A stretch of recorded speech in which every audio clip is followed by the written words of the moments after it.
Welcome back on capital news. चलिए देखते हैं दिल्ली की 25 फटाफट बड़ी खबरें। साथ ही डेली खबरों से अपडेट रहने के लिए चैनल को सब्सक्राइब करने के साथ वीडियो को लाइक करें।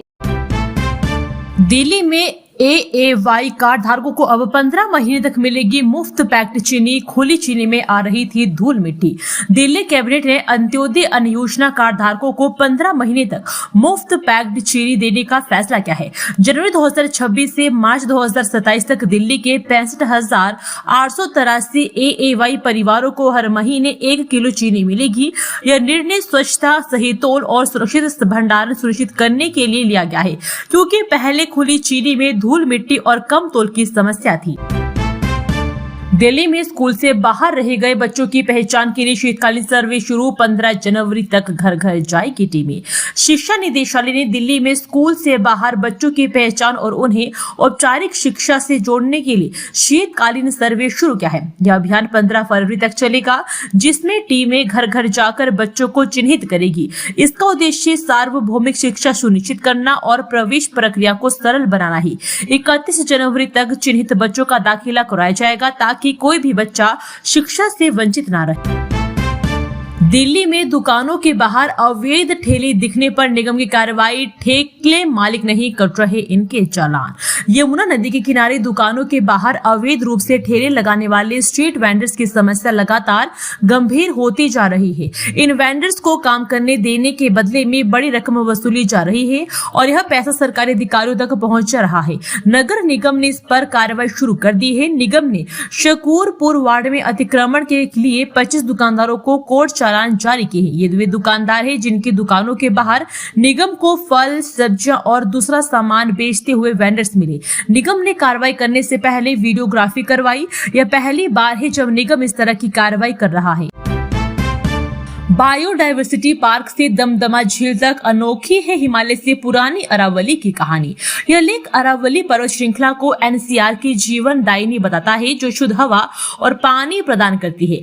इसमें गुरुग्राम, फरीदाबाद और दिल्ली के विभिन्न प्राकृतिक व साहसिक स्थलों जैसे अरावली बायोडायवर्सिटी पार्क, दमदमा झील और मांगर बने का वर्णन है। अरावली के प्राचीन इतिहास, समृद्ध जैव विविधता और प्रदूषण से बचाने के लिए इसके तत्काल संरक्षण की आवश्यकता पर जोर दिया गया। दिल्ली विधानसभा में अटल मालवीय की स्थापित की गई तस्वीर। राजनाथ सिंह ने सुनाए दिलचस्प किस्से। दिल्ली विधानसभा में केंद्रीय रक्षा मंत्री राजनाथ सिंह ने भारत रत्न अटल बिहारी वाजपेयी और महामना मदन मोहन मालवीय के चित्रों का अनावरण किया। इस अवसर पर मुख्यमंत्री रेखा गुप्ता और विधानसभा अध्यक्ष विजेंद्र गुप्ता भी मौजूद रहे। राजनाथ सिंह ने दोनों महापुरुषों के राष्ट्र प्रेम और बहुआयामी व्यक्तित्व की सराहना की। साथ ही अटल जी के जीवन से जुड़े दिलचस्प किस्से भी सुने। दिल्ली मेट्रो की छोटी पहल बनी बड़ी मिसाल। ईस्ट विनोदनगर स्टेशन को मिला खास अवार्ड। ईस्ट विनोदनगर मेट्रो स्टेशन को वर्ष 2025 के राष्ट्रीय ऊर्जा संरक्षण पुरस्कार में मेट्रो स्टेशनों की श्रेणी में सर्वश्रेष्ठ प्रदर्शन करने वाली इकाई का सम्मान मिला है। राष्ट्रपति द्रौपदी मुर्मू ने यह पुरस्कार प्रदान किया। स्टेशन ने सौर ऊर्जा का उपयोग कर और पारंपरिक लाइटों को LED से बदलकर बिजली की खपत में कमी की है। यह स्टेशन भारतीय हरित भवन परिषद से प्लैटिनम प्रमाणित थे, जो पर्यावरण संरक्षण में इसकी महत्वपूर्ण भूमिका को दर्शाता है। ग्रीन बस से टॉप रैंकिंग, फिर भी बाकी सवार। 2025 ने दिल्ली को कौन से सबक सिखाए? 2026 में अग्नि परीक्षा। दिल्ली ने 2025 में कई सबक सीखे हैं, जिसमें बुनियादी ढांचे, इलेक्ट्रिक बसों और शिक्षा में सुधार व कमियां शामिल है। सड़कों पर गड्ढे, जाम, बसों की कमी और विश्वविद्यालय में खाली सीटें प्रमुख चुनौतियां रही। सरकारी स्कूलों ने अच्छा प्रदर्शन किया, लेकिन AI सुरक्षा चिंता का विषय बनी। 2026 में दिल्ली को इन गलतियों को सुधारना होगा, ताकि बेहतर योजना, पर्याप्त परिवहन और सुरक्षित शिक्षा सुनिश्चित हो सके। साल बदलते हैं लेकिन हाल नहीं। दिल्ली NCR में प्रदूषण की ऐसी मार, क्या है वजह और क्या समाधान? दिल्ली NCR 2025 में भी भारत के सबसे प्रदूषित क्षेत्रों में रहा, जहां प्रदूषण अब साल भर की समस्या बन गया है। CREA रिपोर्ट के अनुसार दिल्ली का वार्षिक PM 2.5 स्तर राष्ट्रीय मानक से 2.4 गुना अधिक था, जबकि गाजियाबाद और नोएडा भी अत्यधिक प्रदूषित रहा है। परिवहन 40% प्रदूषण का मुख्य कारण है। स्वास्थ्य जोखिम, आर्थिक नुकसान और दैनिक जीवन पर प्रभाव प्रमुख चुनौतियां हैं, जिसके लिए परिवहन सुधार, पराली प्रबंधन और औद्योगिक नियंत्रण जैसे समाधान सुझाए गए। दिल्ली एयरपोर्ट पर इंडिगो यात्रियों का जमकर हंगामा। पूर्णिया की फ्लाइट बार बार रद्द होने से भड़के लोग। दिल्ली के इंदिरा गांधी अंतर्राष्ट्रीय हवाई अड्डे पर इंडिगो की दिल्ली पूर्णिया उड़ान में लगातार देरी और रद्दीकरण से यात्री भड़क गए। दोनों दिनों से उड़ान बाधित होने के कारण यात्रियों ने एयरलाइन के खिलाफ नारेबाजी और हंगामा किया। पहले खराब मौसम, फिर पायलट की अनुपलब्धता को कारण बताया गया, जिससे यात्रियों का गुस्सा और बढ़ गया। इंडिगो पहले से ही परिचालन चुनौतियों और कोहरे के कारण उड़ानों में बाधाओं का सामना कर रही है। रक्षा मंत्री राजनाथ सिंह ने मालवीय और वाजपेयी को बताया सच्चा राजनेता, प्रेरणादायक आदर्शों पर दिया जोर। रक्षा मंत्री राजनाथ सिंह ने शनिवार को शिक्षाविद मदन मोहन मालवीय और पूर्व प्रधानमंत्री अटल बिहारी वाजपेयी के राष्ट्र निर्माण में योगदान को याद किया और उन्हें सच्चे राजनेता बताया। सिंह दोनों नेताओं के चित्रों का विधानसभा सदन में अनावरण करने के बाद आयोजित कार्यक्रम में बोल रहे थे। केंद्रीय मंत्री ने मुख्यमंत्री रेखा गुप्ता के साथ मिलकर भारत माता काफी टेबल बुक भी की। कार्यक्रम की अध्यक्षता विधानसभा के अध्यक्ष विजेंद्र गुप्ता ने की। इस मौके पर लोगों को संबोधित करते हुए रक्षा मंत्री ने कहा कि वाजपेयी और मालवीय के चित्रों का अनावरण उनके शब्दों और कार्यों की एक खामोश याद दिलाता। दिल्ली में पहले आओ पहले पाओ 2 BHK फ्लैट कड़कड़ुमा में 741 फ्लैट्स बेचने की डीडीए ने की तैयारी। पूर्वी दिल्ली के कड़कड़ुमा से दिल्ली विकास प्राधिकरण के टावरिंग हाइट्स पर 8 east Delhi hub housing scheme 2025 में ई नीलामी को उम्मीद के अनुरूप प्रतिक्रिया नहीं मिली। इस योजना के पहले चरण में 1026 फ्लैटों में से मात्र 178 की ही बिक्री हुई थी। इस कारण अब डीडीए ने शेष फ्लैटों को पहले आओ पहले पाओ के आधार पर बेचने का निर्णय लिया है। योजना के दूसरे चरण में आम खरीदारों के लिए 2 BHK श्रेणी के कुल 741 फ्लैट शामिल किए गए हैं। आवेदन प्रक्रिया पूरी तरह ऑनलाइन होगी और खरीदार डीडीए के आवास पोर्टल के माध्यम से आवेदन कर सकते हैं। आवेदन के लिए 2500 रुपए का पंजीकरण शुल्क निर्धारित किया गया है। 10 खूंखार आवारा कुत्तों पर एमसीडी की पहली कार्रवाई। नजफगढ़ से पशु प्रेमियों के विरोध की अनदेखी कर शेल्टर में भेजा। एमसीडी ने नजफगढ़ में खतरनाक आवारा कुत्तों पर पहली बार कार्रवाई की है, जहां 10 खूंखार कुत्तों को डॉग शेल्टर भेजा गया है। नागरिकों की शिकायतों और सुप्रीम कोर्ट के आदेश के बाद यह कदम उठाया गया। पशु प्रेमियों के विरोध के बावजूद निगम ने नियमों का पालन करने के निर्देश दिए हैं। एमसीडी दिल्ली में अपने शेल्टर बनाने की योजना पर भी काम कर रही है, जिसमें 6 से 8 महीने लगेंगे। दिल्ली की 573 अनधिकृत कॉलोनियों की बड़ी समस्या होगी दूर। 300 मशीनों से होगी सेप्टिक टैंकों की मुफ्त सफाई। दिल्ली की 573 अनधिकृत कॉलोनियों में सिविल लाइन न होने से सफाई समस्या बनी हुई है। ठेकेदार सेप्टिक टैंक का कचरा नालों में बहाते थे, जिसमें यमुना प्रदूषित होती थी और मैनुअल सफाई से दुर्घटनाएं होती थी। अब दिल्ली जल बोर्ड इन कॉलोनियों में 300 मशीनें से निःशुल्क सेप्टिक टैंक बनाने का निर्णय लिया है। इसमें 12 लाख से अधिक लोगों को लाभ मिलेगा और यमुना की सफाई में भी मदद मिलेगी। मार्क्सवादी मौकले मानसिकता पर सुधांशु त्रिवेदी का करारा प्रहार। बोले एम फैक्टर से ही देश को मिलेगी मुक्ति। दिल्ली के शब्दोत्सव में भाजपा प्रवक्ता सुधांशु त्रिवेदी ने मार्क्सवादी मैकाले मानसिकता की आलोचना की। कहा कि एम फैक्टर नरेंद्र मोदी देश को इससे मुक्त करेगा। उन्होंने कश्मीर से कन्याकुमारी तक भारत की सांस्कृतिक एकता पर जोर दिया और उत्तर दक्षिण विभाजन के प्रयासों को खतरनाक बताया।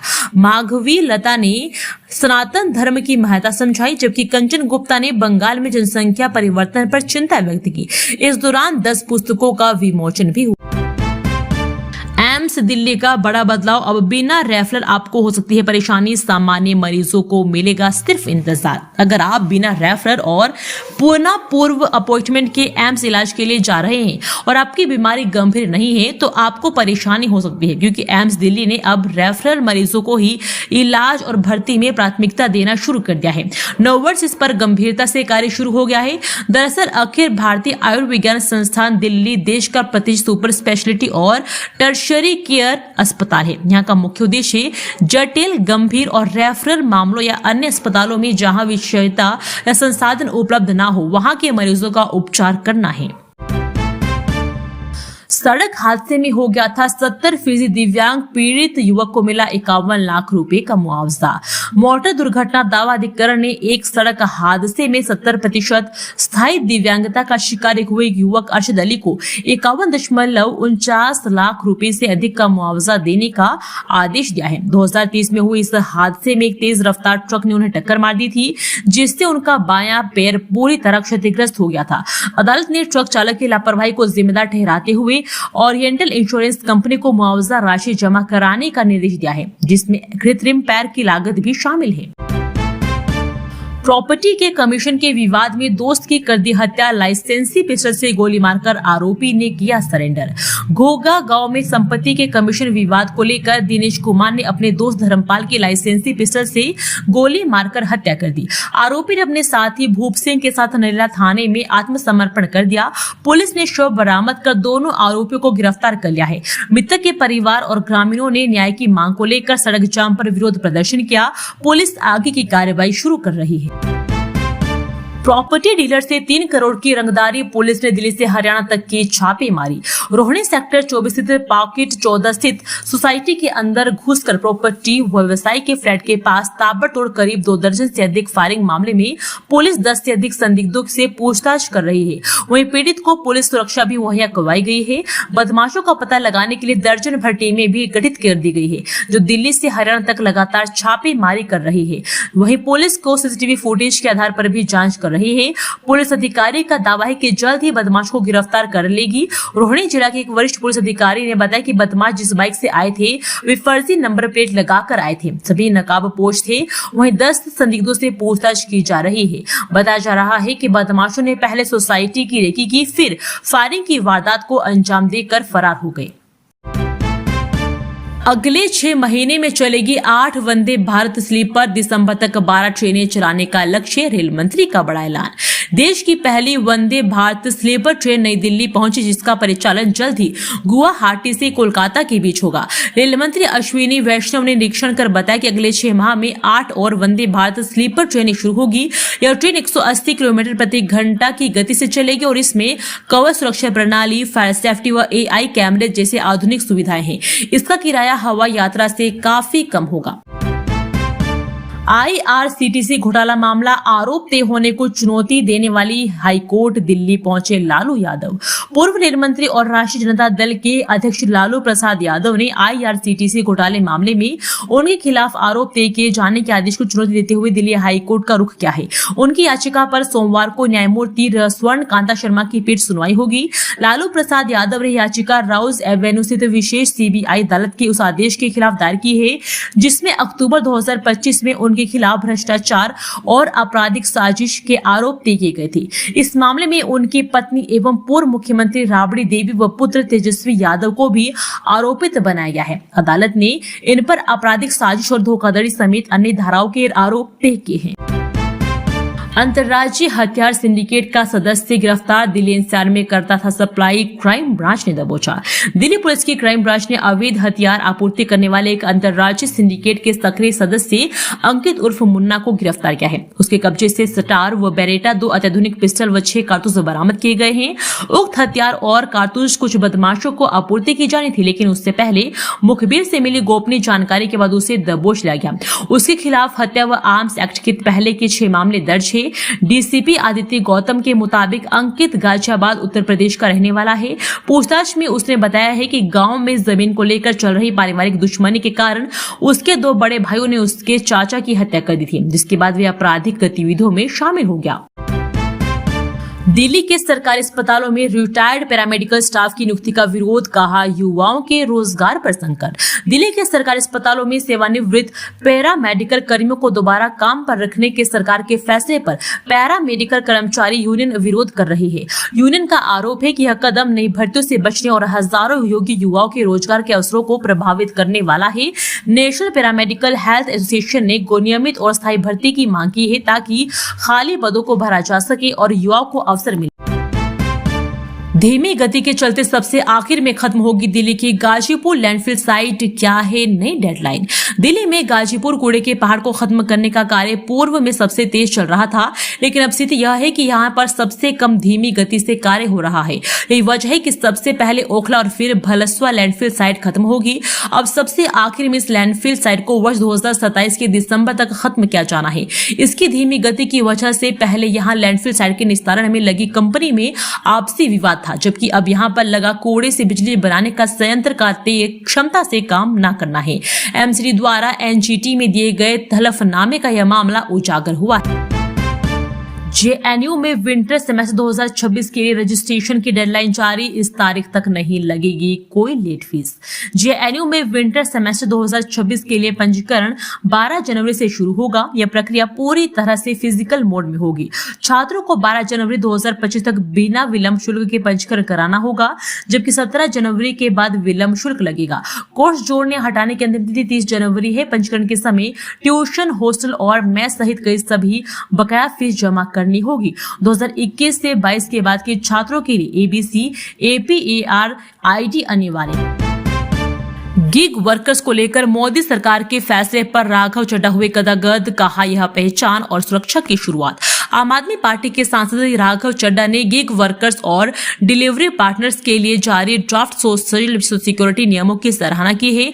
उन्होंने इसे लाखों कामगारों के लिए पहचान, सुरक्षा और सम्मान की दिशा में एक महत्वपूर्ण शुरुआत बताया। इन नियमों से गिग वर्कर्स को सामाजिक सुरक्षा योजनाओं जैसे जीवन बीमा, दुर्घटना बीमा और स्वास्थ्य सुविधाओं का लाभ मिलेगा, जिससे उन्हें आर्थिक स्थिरता मिलेगी। दिल्ली एनसीआर पर भी मंडराता इंदौर जैसी घटना का खतरा, दूषित पानी को लेकर प्रशासन कितना अलर्ट। इंदौर जैसी दूषित पानी की घटना का खतरा दिल्ली एनसीआर पर भी मंडरा रहा है। प्रशासन ने स्वच्छ पानी सुनिश्चित करने के लिए सख्त कदम उठाने का वादा किया है। दिल्ली जल बोर्ड अवैध भूजल दोहन रोकने के लिए गाइडलाइंस बना रहा है। गाजियाबाद, फरीदाबाद और गुरुग्राम में पानी की टेस्टिंग, पाइपलाइन बदलने और बूस्टिंग स्टेशनों को अपग्रेड करने जैसे उपाय किए जा रहे हैं, ताकि निवासियों को साफ पानी मिल सके। दिल्ली के शाहदरा में रिटायर्ड शिक्षक और पत्नी की हत्या से सनसनी, घर की तीसरी मंजिल पर मिले शव। पूर्वी दिल्ली के शाहदरा स्थित रामनगर एक्सटेंशन में एक रिटायर्ड शिक्षक वीरेंद्र कुमार बंसल 75 वर्षीय और उनकी पत्नी परवेश बंसल 65 वर्षीय की हत्या कर दी गई। उनके शव घर की तीसरी मंजिल पर अलग अलग कमरों में मिले। 4 जनवरी 2026 की रात बेटे वैभव बंसल ने पुलिस को सूचना दी। पुलिस ने हत्या की आशंका जताई है और लूटपाट का मकसद होने की जांच कर रही है। क्राइम व एफएसएल टीम मौके पर पहुंची, जहां जांच। विकास मावी हत्या मामले के गवाह जग्गू की संदिग्ध मौत, ठंड लगने की आशंका, परिजनों ने लगाया हत्या का आरोप। तुगलकाबाद स्थित जारी मोहल्ले में रहने वाले 35 वर्षीय युवक जग्गू की मौत को गोविंदपुरी थाना पुलिस ने प्रारंभिक जांच में ठंड लगने के कारण होना माना है। पोस्टमार्टम के दौरान लिया गया विस्तृत जांच के लिए एफएसएल भेजा गया है। एफएसएल रिपोर्ट के बाद ही मृत्यु के सही कारणों का पता चल सकेगा। उधर विकास मावी के परिजनों ने पुलिस से शव का पोस्टमार्टम बोर्ड द्वारा कराया जाने की मांग की थी। विकास मावी के परिजनों का आरोप है कि जग्गू हत्या से संबंधित कुछ राज जानता था और जो पुलिस को बताना चाहता था, इसलिए इसकी साजिश के तहत हत्या कर दी गई। दिल्ली एनसीआर में रविवार को छाएगा घना कोहरा, मौसम विभाग ने जारी किया येलो अलर्ट। शनिवार को दिल्ली एनसीआर में हवा की गति बढ़ने से कोहरा कम रहा, लेकिन दिन भर बादल छाए रहे और ठंडक बढ़ी। रविवार को घना कोहरा छाने की संभावना है, जिसके लिए मौसम विभाग ने येलो अलर्ट जारी किया है। अधिकतम तापमान 7.3 डिग्री सेल्सियस दर्ज हुआ है। 4 से 7 जनवरी के बीच शीतलहर की स्थिति रह सकती है। वायु गुणवत्ता खराब श्रेणी में रही है और इसमें वृद्धि की आशंका भी है। अशोक नगर में जल्द बनना शुरू होगा अंडरपास, वजीरपुर रोड पर भी डबल डेकर फ्लाईओवर का होगा निर्माण कार्य। सांसद मनोज तिवारी ने दुर्गापुरी में जन सुनवाई की, जहां आरडब्ल्यूए और स्थानीय लोगों ने अशोक नगर अंडरपास व जल भराव जैसी समस्या उठाई। तिवारी ने घोषणा की है कि अशोक नगर अंडरपास जल्द बनेगा और Wazirabad road double decker flyover 1.5 महीने से मेट्रो सेवा के साथ शुरू होगा। उन्होंने सेवाधाम रोड चौड़ीकरण और लोनिन रोड नाले के निर्माण से जल भराव की समस्या खत्म होने का भी आश्वासन दिया है। दोस्तों, वीडियो पसंद आया तो वीडियो को लाइक एवं चैनल को सब्सक्राइब कीजिए और कमेंट करके बताइए कि आप दिल्ली के किस जगह से इस वीडियो को देख रहे हैं। जय हिंद, वंदे मातरम।